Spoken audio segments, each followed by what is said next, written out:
Pastor Ṣẹ́gun. Pastor Ṣẹ́gun. Ṣé rí bẹ́ẹ̀tì tí ẹ fẹ́ lọ gbé yìí? Tí ẹ fẹ́ lọ gbé yìí. Ẹ má gbé màgò àyà o. Ẹ má gbé màgò àyà o. Ọlọ́run ní ba ayé yín jẹ́ o. Ẹ má gbé màgò àyà o. Mo mọ̀ mo ṣe máa gbé ṣá. Mo máa sọ pé màgò àyà to score 2 ongo. Okay, gbé màgò àyà kó score ongo. 2 ongo. Ó máa score ongo méjì ní lára ẹ̀. Ìtẹ́ ẹ̀ tún sọ náà lánàá yẹn náà. Abimiyangi. Ìyẹn máa score. Ìyẹn náà máa score. A máa gbé Haaland náà mọ́. Okay. Ṣó yẹ yín bẹ́ẹ̀ Haaland yẹn a lè gbé ó máa score 25 ní goal kan ní match kan. Ẹ ṣú ọ̀bẹ. Bẹ́ẹ̀ ni ṣá. Ẹ má jẹ́ kó tún jẹ wín o. Wọ́n máa jẹ mí ẹ máa dáwọ́ ilé padà. 150 naira ni o. Okay, 150 ní kí n fi. 150 ní kẹ́ fi gbé. Ṣé gbọ́? 150 kẹ́ fi gbé. Gbogbo ogun kọ́gán ló yẹ kéèyàn máa ṣẹ́. Gbogbo ogun kọ́ ló yẹ kéèyàn máa ṣẹ́. A ní pé mò ń jíjó gbogbo ni mò ń ṣẹ́ ni ayé mi ò ní gbélé. Ṣé mo kó lórí? Wọ́n mọ̀ wọ́n jiyàn. Èdè pé ẹ̀yin lágbàlagbà bí kí ló ṣe pé ìwọ ló dé mú mi wá bí. Pastor Kasala. Àbí kò ẹ̀dá. Wọ́n sọ̀rọ̀ ẹ̀ tún sọ̀rọ̀.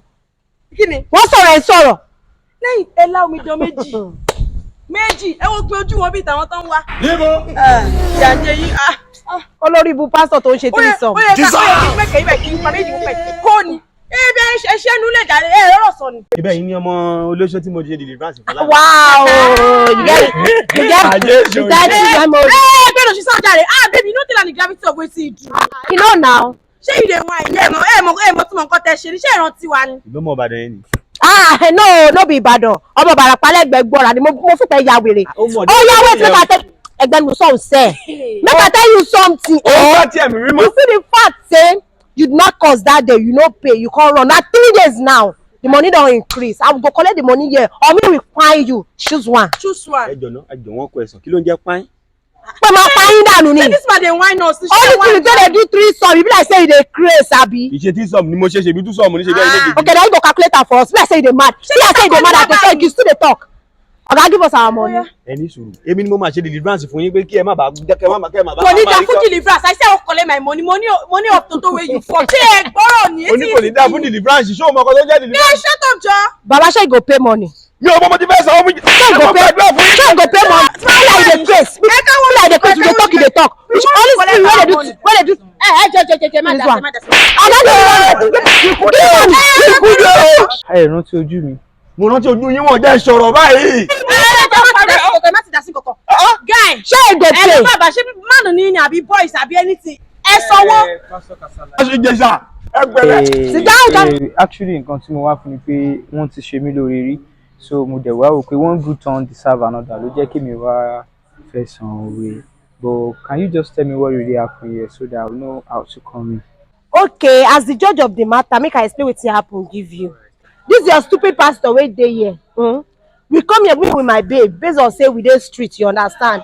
But as market no come dey recently, we come look say wetin go sup o. And they don tell us say this man say na better pastor. We come meet am say oya oga do deliverance for us o make we for dey see customer. I say make we bring money. We say when we wan take see money, when we don see customer. Because say make we pay with this one na.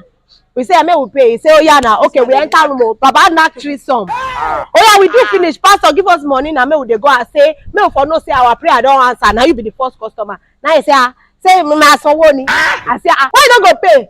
We no dey do osofri na why you no go pay us? Now him come talk say him dey come make him go use POS. Na 3 days now na so this man run. When we no see am today when we see am we go collect the money no go remain shishi. I'm very very disappointed in the first place, but how much are we talking about here? Before na 15k. But based on say you don stress us for 3 days. You collect 50k. Make you give us now make we dey fash. Who am I paying to? Babe, collect some. Oya. Ṣé ẹ fẹ́ sanwó báyìí? Wetin dey do this one? Ẹ fẹ́ sanwó. Ẹ mọ̀ pé mo fẹ́ wá fún yín lówó náà tẹ́lẹ̀ ni, so I'll just use this one to save you from embarrassing yourself. Èló lẹ fẹ́ fún mi gan? 30,000 mo fẹ́ wá fún yín tẹ́lẹ̀, but I'll just round it up to that 50,000. You can just put your account number here. Hey babe, no do mistake o. Mistake. I wan carry that money go. Oya. Not like that mad this. Check am if you don see am na pay. Open pay. Na that I never see the name. You no bring. Okay, don't enter. Na Yahoo boy you take your phone o. And this one go do fake transfer for me. Yeah, I don't enter. You don check am na pay. Oh yeah, I know na. Ẹ sanwó fún wọn. Before. Mo ti send a máa ríra later, Ẹ ti ń lọ. But kó má dàbẹ̀ ni pé mi ò fún yín náà ní anything. Ẹ̀yin ẹ gba 1,000 yìí ní kẹ́ fi. Good boy. Wait, card kẹ́ fi rà. Ẹ kàn fi 1,000 naira card. Fine boy. Ẹni sùúrù má ṣe lọ. Àyè máa bọ̀ ẹ má ti lọ. Oga come now, you say no bad o. No bad o. Ẹni sùúrù. Ṣé ẹ mọ̀ pé máà nìyẹn ti sanwó mi? ó ti sanwó tí mo fi ṣe tuition ṣe mọ̀ pé ó yẹ kí n tún ṣe mí sí àbí kílẹ̀ fíìmù. Oya bring this one first. Ní sùn kí a May you use am. ní sùn I will pay you. You have to pay before service lele ya le ṣe o fẹ́ lọ ṣọ́ lóṣù fees times 2. fún yín ẹ̀ ní sùúrù ṣe mọ̀ pé owó tí ẹ gbà báyìí kò láwọ̀dù kò dẹ̀ sí proof ilé tí mo fẹ́ fún yín báyìí. Proof wa. Proof máa wà gbà tí máa wá padà wá lálẹ́ ò ní sọ pé mi ì fún ẹ ní owó. Wetin be your point? Ọmọ ìjọ mi sáré yà wá. kò tiẹ̀ gbọ́ngàn. Gbàbẹ́ nǹkan mú jẹ́ kó mọ̀ fún mi yẹn. Yàwá. Ó ti ya tiẹ̀ bẹ́ẹ̀ yẹn, máa bọ̀.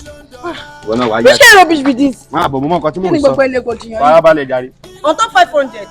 Gbà. Who dey Ọwọ́ méjèèjì sí. Pastor Kasala ẹ ti rẹwà jù. Ọmọ ìjọ mi ti yà mí, mú padà bọ̀ lálẹ́ ṣé gbọ́. I no hear you speaking loud, make God punish you. Mú padà bọ̀ lálẹ́. Mú padà bọ̀ lálẹ́ o. Gbọ́ yín. Alàgbà, mo fẹ́ kẹ́ gbàdúrà fún mi. Ìdá kí n wáyé kí tiẹ̀ mọ́ bá. Tẹ̀yìn tẹ bá yín nìyẹn. Bẹ́ẹ̀ ni sà. Ọ̀run ránṣọ ogun fún yín Bẹ́ẹ̀ ni sà. Sẹ́ẹ̀rì tèmi pápá gidi ní bá mi fẹ́ràn lọ́wọ́ tí mo ti wá yìí. Ọ̀gá alàgbà, mo ti rí owó rí. Mo ti rí owó gidi rí. Owó ti fi ilé mi sì fi gbé rí. Gbọ̀ngbò gbọ̀n tẹ́tẹ́ ní fìlà. Olóṣó ni gba hòtẹ́ẹ̀lì. Tẹ́tẹ́ ni mo máa ń ta. Olóṣó mo máa ń kó fìlà. Ẹ mọ̀ fi ń kó lóṣó. Bẹ́ẹ̀ ni. Ẹ wá fẹ́ kí n gbàdúrà fún yín. Ìgbà tí ẹ wà nínú owó yẹn, ìyàn mélòó lẹ ràn lọ́wọ́? Kò sí ìgbà yẹn ojú mi di ìgbọ́n. Ojú yín dí ẹ̀rí iná ṣe yàn lórí. Bẹ́ẹ̀ ni. Gbogbo ogun kọ́ ló ní ìdàdúrà. Ẹ gbọ́ mi rà. Gbogbo ogun kọ́ ló ní ìdàdúrà. Ìgbà yẹn ẹ ràn anybody lọ́wọ́. Ìgbà yẹn ni. Ojú yín dí ẹ̀rí iná rẹ̀ anybody. Ṣẹ́ anybody lórí. Bẹ́ẹ̀ ni. Bọ̀tẹ̀ yìí mo rẹ́ láti ṣèyàn lórí. Òkè tí lẹ́yìn àti máa ṣe yàn lórí. Ẹ ti ran ìjọ lọ́wọ́ nínú gbogbo ìgbà tá à ń sọ yìí. Mú ẹsẹ̀ ní lọ́kàn báyìí máa mo rẹ́ láti tún ìjọ ìṣe tó owó bá dé báyìí. Gbogbo ogun kọ́ ló ní ìdàdúrà. Ẹ lọ sórí òkè gbógunù tó ń bẹ lọ́nà àpáta. Ẹ lu ọjọ́ 7 níbẹ̀ láì jẹun láì mu. Àwọn adáṣe yẹn. Kò sí solution yín níbí ẹ dìde ẹ máa lọ. Alàgbà yẹn àdúrà Kò sí solution yín níbí ẹ dìde ẹ máa lọ. Kò sí solution yín níbí. Màá wò kàn mọ́ yín lórí. Ẹ ti fẹ́ máa múnú bí mi kò sí solution. Ẹ dìde ẹ máa lọ. Pastor Kasala ooo.